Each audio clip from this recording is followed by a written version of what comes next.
Okay. Hi, hello, welcome back. Hi. Good morning.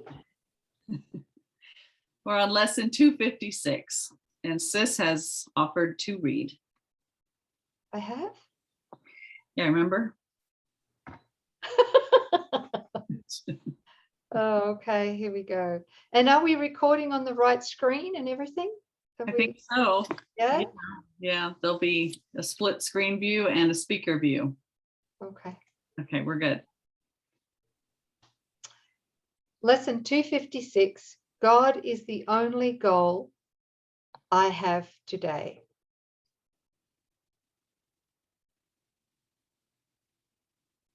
God is the only goal I have today. The way to God is through forgiveness here. There is no other way. If sin had not been cherished by the mind, what need would there have been to find the way to where you are? Who would still be uncertain? Who could be unsure of who he is? And who would yet remain asleep in heavy clouds of doubt about the holiness of him whom God created sinless? Here we can but dream. Here we can only dream. But we can dream we have forgiven him in whom all sin remains impossible. And it is this we choose to dream today. God is our goal. Forgiveness is the means by which our minds return to him at last. And so, our Father, would we come to you in your appointed way? We have no goal except to hear your voice and find the way your sacred word has pointed out to us. And again, God's appointed way is forgiveness. Yeah. Can we just unpack this a bit, Sis? It's a bit Sure. disjointed the way, for me anyway. Anyway, starting at the beginning of this lesson again, God is the only goal I have today. The way to God is through forgiveness here. Then he goes on to say this, just in case we didn't get that, there is no other way. Right. That's a big statement. Yeah. There literally is no other way. Right. So I want to just bring this up. Mm-hmm. Is in that case, then I think he's also asking us to discern without any self-judgment, no self-blame, no guilt, but to look at with open eyes and with Holy Spirit at what we've used or are currently using to replace forgiveness. Mm-hmm. What I'm saying here is like our accomplishments, right?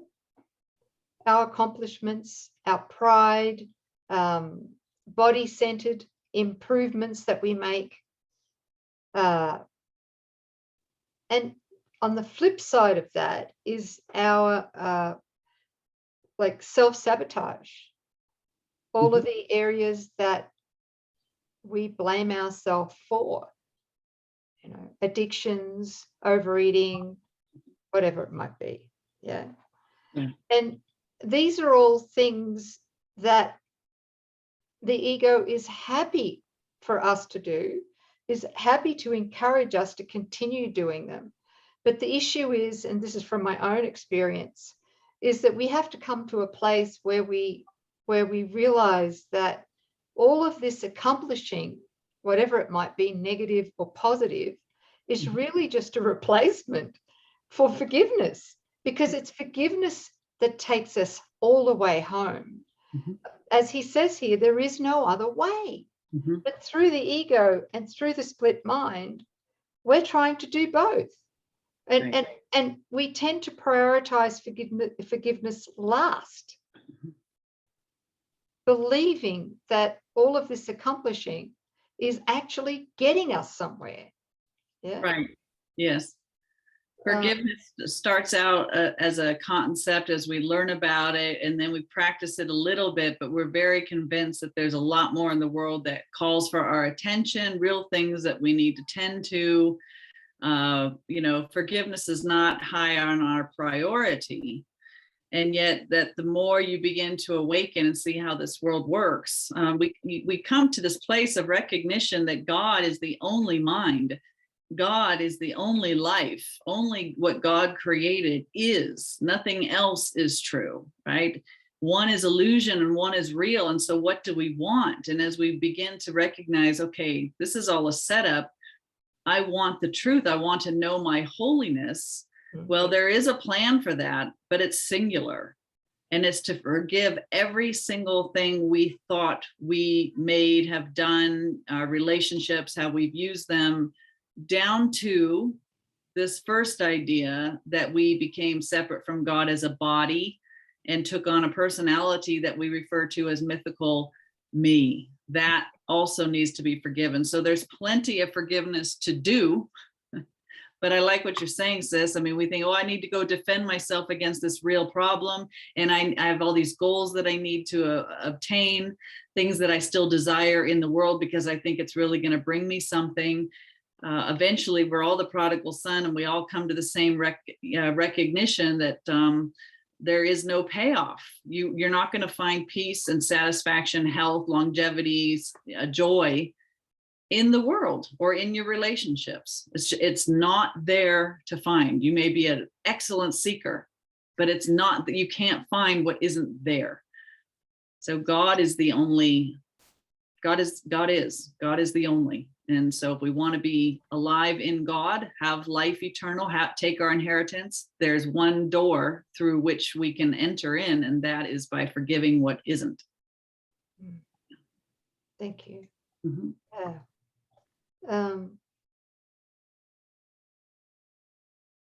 So forgiveness, again, forgiveness is the closest. It's the closest that we can come. It's the means by which, it's the closest that we can come to the felt state and the knowing of our sinlessness. That's right. And therefore, our invulnerability to everything the ego made to attack us. Right. And if you think about the gap diagram, this one has been busy forgiving the things that are in the gap, both positives and the negatives, and then comes down to this point of, I'm going to forgive even what I thought I was. And so the final step, or the last decision, that this one mythical me will make, is that this is the action of forgiveness. This, bam. I forgive what never was. I forgive the thought of separation or my desire to experience separation. That this is the activity of forgiveness that places us what? It awakens us to where we are presently right now, but for the dream. Yeah. So forgiveness is still part of the gap, but it's the last thing that happens in the gap before we awaken from it. Beautiful. Yeah. So there's no other goal, right? Like we've had goals, and we did this. He says, if you knew how much effort it took for us to teach ourselves this dream and to circle back in it and perfect it over and over again, how much effort and how unnatural we're using our minds in order to believe all of this. Really, we know how to set a goal, and we're experts at maintaining this goal. So it's a shift. It's not, oh, how am I going to do this? So much to be undone. It's the discipline to forgive. We can do that. There's one goal: forgiveness. I seek God only today, and the way Jesus tells me is through forgiveness. So we have a new goal. We set our intention every day that the only thing that matters and the only thing that we can do at this point is to forgive. And the invitation, Holy Spirit, show me after forgiveness, I'm just accepting that the truth is true, and we'll be shown. And we can't forgive without wanting to be wrong. Yeah, I want to be wrong about all of this. See, that's the issue I had for 20 odd years studying. I was happy to do forgiveness as long as I could be right still. You too? Yeah. All right. No, we got to be happy to be wrong. Right. You're right. You're finally right. Finally. Yeah. Sis and I were just talking the other day about the backbone of Coreen was, the mind that had to be right and had to know. And what I got to see underneath that was that there's a doer, right? Who cares if you're doing something right unless you first feel this motivation to do. So I've got to do something. And if you're going to do it, well, then you better do it right. And even underneath the doer, which is everything, mythical me is the doer. And everything that we do independently from the will of God results in guilt. So the doer is the guilt. And, so you were an excellent problem solver too, sis, being a lawyer as well. Yeah. Oh, right? It works. You're really a do-doer. Sorry, I'm laughing. Do-doer. I'm a big do-do. Yeah, look at how the world fawns over those who are seen as good doers and problem solvers, and that's exactly what the ego would want. And we sit there and go, oh, this is great, it's great, until you realize that the doer is doing, unless you're pausing and you are directly inspired by the mind of God to do, you're arrogantly insisting on having a will apart from God. And that's anything we do apart from the will of God, when we fail to pause and to receive and then to extend, when we're not in that flow, that is the arrogance of the ego and will always result in guilt. And guilt is what turns on the body, and the guilt is what causes us to seemingly, quote, die. So it was really big. The I know mind is the icing on top of a very arrogant doer. And even subtly below the doer is this need to have some purpose other than what God's given us as our purpose. I don't want to be just an extender of God. I want to make apart from God. I want to have thoughts that God isn't having. I want to do it my way. Not your will, God, my will is done. So that all results in this mythical me that never has any life in it and traipses off to the casket to reincarnate again and again. Sorry, guys, I'm just going off because this is all new and exciting. But yeah, if it's helpful for any of you out there, everybody's got some backbone story. Thank God there's not going to be too much of a do-doer anymore. No, and I have you to help me when I start getting on the do train. I catch myself constantly. What do I need to do? It's like, you don't do anything. Stop. Someone needs to put their hand on my head and just hold. Like a toddler, distracted all the time. Yeah. Sorry. So God is the only goal I have today. Sticking to it. Thanks, sis. Thank you. Thank you. Thanks, family. We'll see you next time. Thank you, beautiful family. Don't forget, there's something to remember to do. This is Sorry to contradict this lesson. But this is inspired. This is from God. What? Yes, God said, forgive me. All right.